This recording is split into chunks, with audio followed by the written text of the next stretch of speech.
அன்பு மாணவ செல்வங்களே வணக்கம். வாங்க 8ஆம் வகுப்பு இயல் 1 கவிதை பேழை தமிழ் மொழி மரபு பார்க்கலாமா? நுழைய முன் பார்த்துட்டு நம்ம பாடத்துக்குள்ளே போகலாம். நுழைய முன் நம்ம வாழ்விலும் மொழியிலும் ஒழுக்க முறை கடைபிடிக்கப்பட்டு வருகின்றன. வாழ்வுக்குரிய ஒழுக்க முறை என்னன்னு சொல்கிறோம்? வெரி குட், ஒழுக்கம் அப்படின்னு சொல்கிறோம். மொழிக்குரிய ஒழுக்கமுறை என்னன்னு சொல்கிறோம்? மரபு அப்படின்னு சொல்கிறோம். ஸோ தமிழர்கள் என்ன பண்ணியிருக்காங்கன்னா, தமிழ் மொழிக்குன்னு சில மரபுகள் இருக்குது அப்படின்னு சொல்கிறாங்க. அவை பழங்காலம் முதல்ல பின்பற்றப்பட்டு வருகின்றன அப்படின்னு சொல்கிறாங்க. செய்யுளுக்கும் மரபுக்கும் உள்ள தொடர்பை பற்றி தொல்காப்பியம் கூறும் செய்திகளை அறிவோம் வாருங்கள். ஸோ நம்மளுக்கு எப்படி வாழ்க்கையில் ஒழுக்கமுறை இருக்கோ அது மாதிரி மொழிக்கும் ஒழுக்கமுறை இருக்குது. அதுக்கு பேர் தான் மரபுன்னு சொல்கிறாங்க. இதை எதன் மூலமாக நமக்கு சொல்கிறாங்கன்னா, தொல்காப்பியம் மூலமாக நமக்கு இதை விளக்குறாங்க. ஓகேவா? இப்போ நம்ம நுழைய முன் பார்த்துட்டோம். அடுத்தது இதோடைய நூல்வெளி பார்த்துட்டு பாடல் பார்க்கலாமா? வாங்க மாணவ செல்வங்களே, நூல்வெளி பார்க்கலாம். தொல்காப்பியத்தின் ஆசிரியர் வெரி குட், தொல்காப்பியர் தான். தமிழில் நமக்கு கிடைத்துள்ள மிக பழமையான இலக்கண நூல் தொல்காப்பியம். இந்த நூலில் எழுத்து, சொல், பொருள் அப்படின்னு 3 அதிகாரங்கள் இருக்காம். ஒவ்வொரு அதிகாரமும் ஒவ்வொரு 9 இயல்களை கொண்டிருக்கிறதாம்.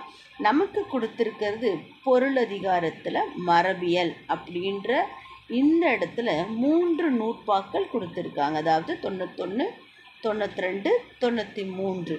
ஓகேவா? இப்போ பார்த்துடலாமா? நூல்வெளி. தொல்காப்பியத்தின் ஆசிரியர் யார்?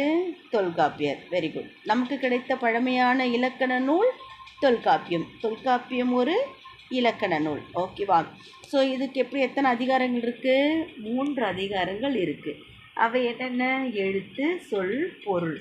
ஒவ்வொரு அதிகாரத்துக்கும் எத்தனை இயல்கள் இருக்குது? 9 இயல்கள் இருக்குது.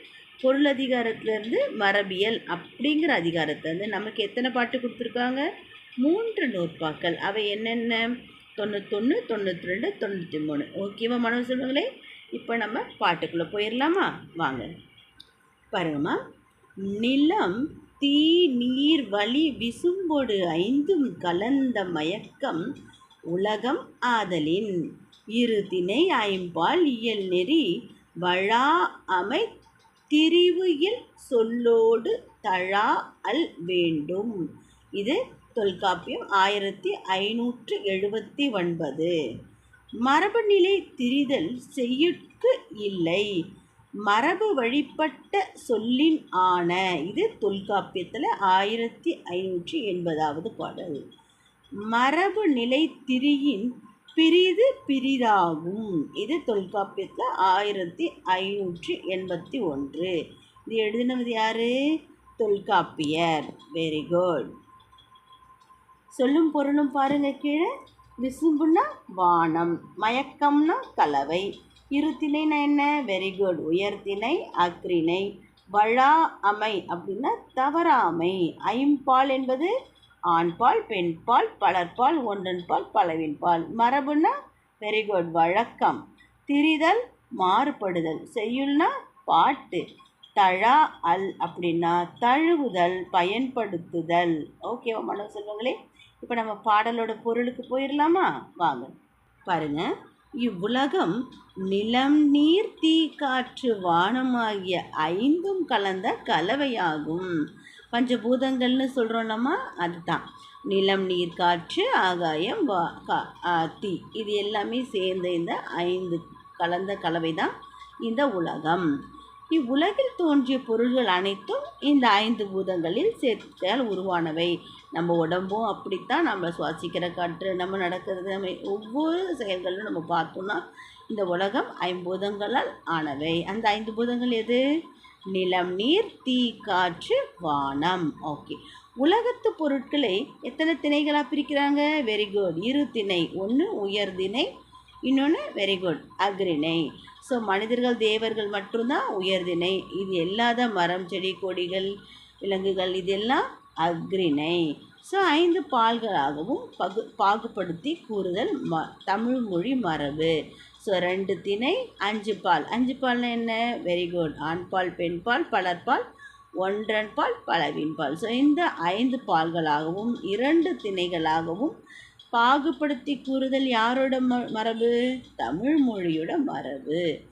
திணைப்பால் வேறுபாடு அறிந்து இவ்வுலக பொருட்களை நம் முன்னோர்கள் கூறிய சொற்களினால் கூறுதல் வேண்டும். நம்ம முன்னோர்கள் சொல்லி வச்சுருக்காங்க, இந்த 2 திணை 5 பால், இந்த வேறுபாடு அறிந்து இந்த உலகத்தில் இருக்க பொருட்களை அவங்க பெயர் வச்சு அழைச்சிருக்காங்க.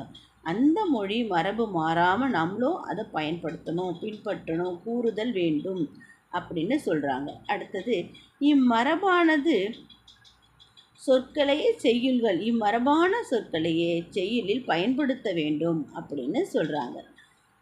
தமிழ்மொழி சொற்களை வழங்குவதற்கு இம்மரபு மாறினால் பொருள் மாறிவிடும். மரபை நம்ம மாற்றி சொல்லிட்டோன்னா என்ன ஆகும்?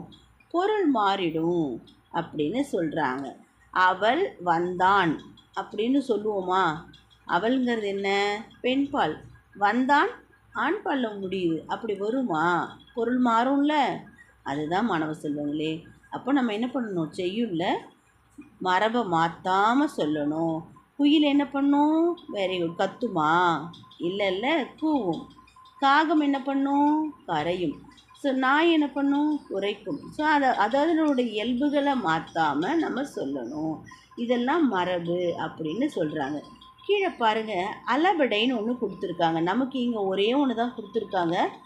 பெரிய கிளாஸ் போகும்போது இன்னும் நிறைய படிப்போம். ஓகேவா? பார்க்கலாம் வாங்க. புலவர்கள் எழுதி சில எழுத்துக்களை அவற்றுக்குரிய மாத்திரை அளவை விட நீட்டி ஒழிக்குமாறு பயன்படுத்துவது உண்டு. இந்த பாடலில் அப்படி தான் சொல்லியிருக்கிறாங்க. வழா, அமை, தழா, அல், இப்படி ழாவை என்ன பண்ணியிருக்காங்கன்னா 3 மாத்திரை அளவுக்கு நீட்டியிருக்காங்க. அதற்குரிய அடையாளமாகவே ழாவை அடுத்த ஆ அப்படின்னு இடம்பெற செய்திருக்கிறாங்க. உயிரெழுத்துக்கள் நீண்டு ஒலிப்பதனால இது என்னன்னு சொல்கிறோம்? வெரி குட், உயிர் அளபடை அப்படின்னு சொல்கிறோம். ஓகேவா? புரியுதா? தழா அமை, தழா அல், வழா அமை அப்படிலாம் சொல்லும்போது ழா அந்த சிறப்பு ழகரத்தை நல்லா நீட்டி சொல்கிறாங்க. ழாவோட ஆவும் சேர்த்து ழான்னு சொல்லும்போது அந்த 2 மாத்திரை 3 மாத்திரை அளவுக்கு நமக்கு நீண்டு வருது. அப்போ உயிர் அளபடை, உயிரெழுத்தை தானே நீட்டி சொல்கிறாங்க. அதுதான் மாணவ செல்வங்களே. இதுக்கு மேலே இதில் நிறைய விஷயங்கள் இருக்குது இந்த அளபடையில். இதை நம்ம அடுத்த வகுப்பில், தட் மீன்ஸ் 9th ஸ்டாண்டர்டில் ஹையர் கிளாஸில் படிப்போம். ஓகேவா மாணவ செல்வங்களே? புரிகிறதா? கீழே வாங்க, தெரிந்து கொள்வோம் ஒன்று இருக்குது, அதை பார்த்துடலாம். இங்கே பாருங்கள், இளமை பெயர்கள். புலி என்ன பண்ணும்? பரல். சிங்கத்தை குருளை, யானை கன்று, பசு கன்று, ஆடு குட்டி. ஒளி மரபில் பாருங்கள், அது என்ன சவுண்டு இருக்குது? இதெல்லாம் அதோட இளமை பெயர்கள். சின்னதாக இருக்கும்போது புலி என்ன சொல்லுவோம்? புலிக்குட்டின்னு தான் நம்ம சொல்லுவோம். அது தப்பு, பரல்னு சொல்லணும். சிங்கக்குட்டின்னு சொல்லுவோம்ல, சிங்கத்தோட குருளை தான் அதோட இளமை பெயர்.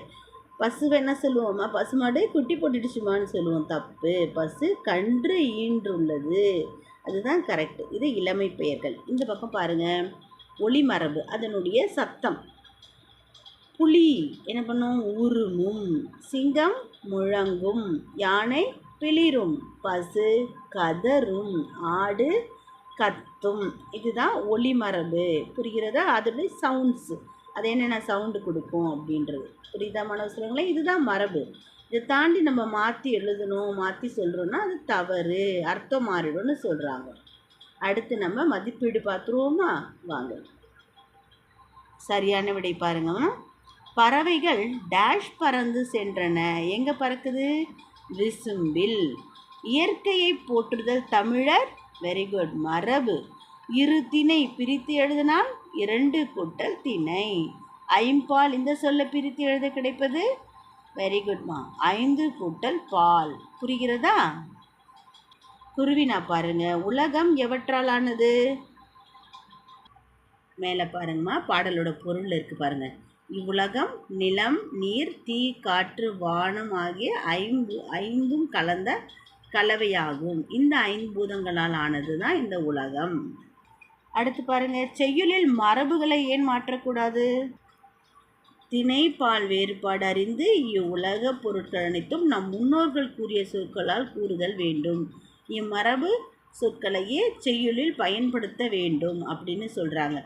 தமிழ்மொழி சொற்களை வழங்குவதில் மரபு மாறினால் பொருள் மாறிவிடும். இதுதான் காரணம். மரபு மாறினால் பொருள் மாறிவிடும். புரிகிறதா? இது இரண்டாவது குருவினா. அடுத்து பாருங்க, நம் முன்னோர்கள் மரபுகளை பின்பற்ற காரணம் என்ன அப்படின்னு சொல்லி கேள்வி கேட்டிருக்காங்க. நீங்கள் என்ன கருதுறீங்கன்னு. இது நம்ம சொந்த வினா, நம்ம சிந்தித்து எழுத வேண்டிய வினா. என்ன மாணவ செல்வங்களே, இது வரைக்கும் படித்தது புரிஞ்சுதா? இதை நீங்கள் என்ன பண்ணுங்கள், சிந்திச்சு இந்த சிந்தனை வினாவை எழுதுங்க. நன்றி, வணக்கம் மாணவ செல்வங்களே.